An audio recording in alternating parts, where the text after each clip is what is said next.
En Francia hay una polémica porque hay jugadores que se negaron a jugar con la camiseta, con el número, con la bandera del arco iris, porque por religión no pueden hacerlo. Pero no se está respetando ni siquiera eso. La libertad de religión está por debajo incluso que los derechos de estos colectivos. Pura vida, gente, bienvenidos a otro video más. Soy Yoichi. El día de hoy vamos a tratar un par de temas interesantes. El segundo se sale quizá un poco del mundo del cine, pero tiene mucha relación con lo que sería Disney y los progres como tal. Eso lo dejaríamos para más adelante. Vamos a iniciar un poco analizando la taquilla de estos días, los últimos días. Vamos a ver. Si analizamos la taquilla del último fin de semana, continúa en primer lugar lo que sería Spider-Man a través del multiverso. La Sirenita solamente recaudó 41 millones. En el caso de la Sirenita, si vamos a la taquilla completa, ha recaudado ya 338 millones, que si bien ha aumentado en los últimos días, le falta muchísimo para ser lo rentable que fue su predecesora en el año 89. En el video anterior estuvimos hablando que para que pueda alcanzar las cifras de la película anterior, tendría que estar recaudando cerca de 1.250 millones o más para que se puedan hacer las proporciones necesarias para asegurar que esta película es igual o más exitosa que su versión del 89, cosa que está bastante lejos de pasar. El día de hoy vamos a hacer una comparación entre varias películas que han tenido incluida esta pizca, o quizá a veces un poco más que una pizca, de inclusión forzada en ellas. Entonces vamos a hacer una comparativa de las taquillas, el comportamiento que tuvo y por qué se consideran que fueron fracasos. Tristemente para Disney, las personas responden ante estímulos y este tipo de estímulos no son los correctos para motivar a las personas a ir al cine. Empecemos por ejemplo con Strange World, el año pasado. Esta película tuvo mucha polémica, ¿por qué? Porque se dice que quizás fue porque no tuvo la suficiente publicidad. Sin embargo, se habla de que esta película tuvo 100 millones de dólares en publicidad. Más el costo de producción, que el costo de producción de esta película estuvo, vamos a revisarla, el costo de producción de esta película fue de 135 millones. O sea, la producción más la publicidad de esta película llegó a 235 millones de dólares. Y la misma solo recaudó 70 millones de dólares. Esa película contiene esta agenda que estábamos conversando sobre la parte de la inclusión forzada, donde un personaje dentro de la familia tiene tendencias homosexuales. Si bien cada persona es libre de hacer lo que guste con su vida, los padres en muchas ocasiones evitan que los hijos estén expuestos a este tipo de contenido. ¿Qué pasó? Otro ejemplo que tuvimos claro de un fracaso que pasó justamente por lo mismo fue el caso de Lightyear. Lightyear, también del año pasado, fue un rotundo fracaso. ¿Por qué? Porque tuvo un presupuesto de 200 millones de dólares. Vamos a verlo acá. Lightyear tuvo un presupuesto de 200 millones de dólares. Calculemos más o menos otros 100 millones de publicidad. Es una película que costó entre publicidad y producción 300 millones de dólares y solamente recaudó 218 millones de dólares. Pero ¿cuál fue el problema con esta película? La taquilla internacional. La taquilla internacional por lo general termina rebasando siempre a la taquilla nacional, pero como vemos en esta ocasión no fue así. ¿Y a qué se puede deber eso? A la escena donde hay una pareja homosexual que se besa. Este tipo de escenas, si bien tal vez son mejor vistas en algunas partes de Occidente, hay países, principalmente árabes, donde este tipo de escenas no son del todo bien vistas. 14 países, creo que fueron más a la larga, porque quizás esta noticia es un poco vieja, de Medio Oriente y Asia, incluidos Arabia Saudita, Líbano, Kuwait, Egipto, Indonesia, Malasia, y en China se le prohibió la proyección a esta película, siendo estos países fuentes muy grandes, principalmente China, de la taquilla internacional. Si vemos la taquilla internacional de la misma, México fue el que lideró la taquilla internacional. Por lo general acá se muestra China, se muestra Japón, otros países que tienen buenas taquillas en la parte de cine, pero acá no está pasando eso. ¿Por qué? Porque simplemente le cerraron las puertas. Entonces la película, por el simple hecho de querer fomentar su agenda política, su agenda de inclusión, se le cerraron las puertas en muchos países del mundo. Este no es un caso aislado. Sabemos que probablemente vayan a seguir cerrándosele puertas a mercados internacionales, a películas que tengan este tipo de agenda, porque Asia está mostrando una resistencia muy grande a la agenda inclusiva que se está intentando fomentar en muchas partes, principalmente impulsadas por la ONU, que tal vez hablemos un poquito de eso más adelante. Una película que tuvo una desastrosa taquilla fue Eternals. Si bien los números en realidad no se ven tan mal porque hizo 401 millones de dólares, hay que tomar el costo de producción. El costo de producción de esta película fue de 200 millones de dólares. Recordemos que si más o menos sumamos la taquilla, perdón, el costo de producción más la publicidad, más que la otra parte, o se la dejan las empresas que hacen las proyecciones, o sea, los cines, esta película tuvo grandes pérdidas y la película dejó muchas críticas poco favorables. ¿Por qué? Porque Disney intentó hacer una película demasiado diversa, tanto así que se volvió cansada. Se intentó hacer tanta inclusión que había asiáticos, indios, mexicanos, americanos, un sordo, bueno, sordomudo creo, una sordomudo, un no binario. Fue una película que intentaron forzar demasiado la inclusión, o sea, fue muy notorio esa parte y la gente ese tipo de cosas en la mayoría de los casos lo rechaza. ¿Por qué? Si nos vamos a datos estadísticos, recordemos que si bien las minorías tienen voz y voto, el 10% promedio es la cantidad de personas en el mundo que tienen este tipo de tendencias. El 90% de las personas no. Tal vez el 20% adicional las comparten, pero aún así nos quedaría el 70% de las personas del mundo que no lo comparten. Entonces, ¿qué pasa? Muchos padres de familia simplemente evitan que los hijos vayan a ver este tipo de películas, no les dan el dinero para ir a verlas, les limitan la salida, limitan no los llevan a los cines, etcétera. Hay muchos padres que intentan proteger a sus hijos de estar expuestos a este tipo de agendas políticas. Vamos a hacer una comparación de taquillas para que veamos cómo fueron esos fracasos simplemente por el hecho de agregar temas inclusivos. ¿Es bueno? ¿Es malo? Eso simplemente es controversial. Muchas veces se ha hablado de que Disney utiliza estos temas de la inclusión, de cambiarle el color de piel a un personaje, a una protagonista, de utilizar etnias diversas para generar ese morbo y que las personas empiecen a hablar del producto. Lo que pasa es que casi nunca le ha salido bien la jugada, porque por ejemplo, veamos lo que pasó con La Sirenita. De La Sirenita se esperaba una taquilla extraordinaria, cosa que no pasó. Si vemos por ejemplo Strange World, que ya hablamos que es uno de los fracasos más grandes que ha tenido Disney, se ve acá humillantemente en la línea más baja porque nunca logró levantar. Luego vemos Lightyear, que también fue tuvo una taquilla desastrosa, Eternals, que tuvo otra taquilla desastrosa, y viene Ant-Man and the Wasp, que también tuvo una taquilla bastante deficiente.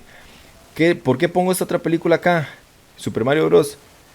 Es la que hemos utilizado varias veces en las últimas semanas para demostrar que una película no tiene por qué ser inclusiva para que le guste al público.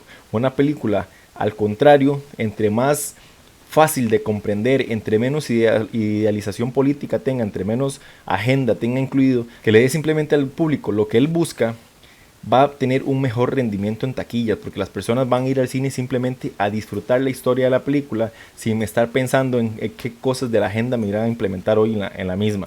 Super Mario Bros. Simplemente se acogió a sus historias de los videojuegos, a sus personajes clásicos, sin cambiarle la orientación sexual a ninguno, sin cambiarle color de piel a ninguno, sin cambiarle sin agregar escenas que pudiesen generar confusión. Una historia sencilla, al grano, divertida, con el toque de humor necesario que tenía que tener. La princesa, aún así, a la princesa se le dio un toque de rebeldía, pero se hizo de una forma muy natural, que la gente lo recibió bien, no fue una inclusión forzada. Entonces, todo este tipo de cosas hacen que las películas, poco a poco, las películas de Disney tengan tengan menos empatía, que las personas ya no quieran ir a verlas al cine, que ahora los padres de familia, ahora me incluyo, tendemos a averiguar primero de qué trata la película y si tiene algún tipo de agenda detrás antes de decidir si vamos a exponer a nuestros hijos a esas películas. En lo personal, no lo niego, yo tengo suscripción a Disney Plus, pero yo le elijo el catálogo de películas a mis hijos de lo que pueden ver, porque personalmente no me gusta que estén expuestos a este tipo de agenda política. Entonces, eso sería la primera parte del video de hoy. Ahora vamos a hablar una nota curiosa de esto que estábamos hablando de Disney y de la agenda y en cuanto a los hijos. Me llamó la atención muchísimo este Twitter de Manuel Rincón. Manuel Rincón publica, dice: Disney utiliza a este hombre con bigote maquillado y vestido de hada madrina para recibir a los niños en sus tiendas. Esto es este año, el 2023. Pregunta Manuel Rincón, ¿vas a seguir dándole dinero a esta compañía? Esa es una pregunta que muchos de nosotros nos hacemos cuando vemos cosas como estas. Porque Disney es una empresa que está intentando incluir su agenda por todas partes, y en lo personal no me gustaría que mi hija, cuando ya crezca, que tengo una hija que está bebé, llega a Disney y quien lo atienda en el mundo de princesas, en el mundo donde el lugar ella va a ir a ver vestidos de princesas y todo eso, lo atienda un hombre con bigote, con un traje de mujer, un traje de hada madrina. En lo personal siento que es más de lo mismo, esa necesidad, esa necedad quizás de este tipo de empresas de incluirnos hasta en la sopa, la agenda, y nos viene como anillo al dedo que este mes, el mes del orgullo, vamos a ver un tema que tiene que ver con esto del mes del orgullo. League of Legends. Creo que la mayoría de las personas, el 98% quizá de las personas que jugamos o que juegan League of Legends, porque me incluyo porque de vez en cuando lo juego, jugamos League of Legends no pensando en ningún tipo de agenda, si lo que las personas quieren es entrar, utilizar su avatar, eh, destruir el nexo enemigo, desestresarse un tiempo, jugar con sus amigos y simplemente pasar el rato. Pero ahora la agenda política, la agenda LGTB ha llegado hasta ahí. Ahora hacen las skins de LGTB, que ya había personajes, a nadie le molestaba, se sabía que había personajes que eran homosexuales, gays, como se quiera llamar, pero ahora cambian toda la iconografía del juego, te agregan skins relacionados al tema, te agregan iconos, cambian el logo, el logo del Twitter, todo, ahora tiene que ver, si ves los temas, los posts, hablan mucho sobre esto, como por acá, que hacen fanarts, que hablan sobre los personajes que son homosexuales, hacen historias, hacen mucho alarde sobre este tipo de contenido. Sin embargo, me pregunto yo, ¿cuántas personas de las que juegan League of Legends en verdad les gusta consumir este contenido? Supongo que no dejan de jugar porque simplemente lo omiten, pero no es algo que quieras que te salga hasta en la sopa. Entonces es más de lo mismo, es simplemente hacer una inclusión forzada. Las personas pueden tener su preferencia sexual libremente, el problema es que quieran que todos los demás sepan esas preferencias. Ahí es donde está el problema, porque ya las decisiones de la mayoría no importan, sino que las minorías son las que tienen la voz más poderosa, que se escucha más. Lo mismo pasa con algunos equipos de fútbol, de béisbol. Ahí en todas partes he visto. En Francia, por ejemplo, en Francia hay una polémica porque hay jugadores que se negaron a jugar con la camiseta, con el número, con la bandera del arco iris, porque por religión no pueden hacerlo.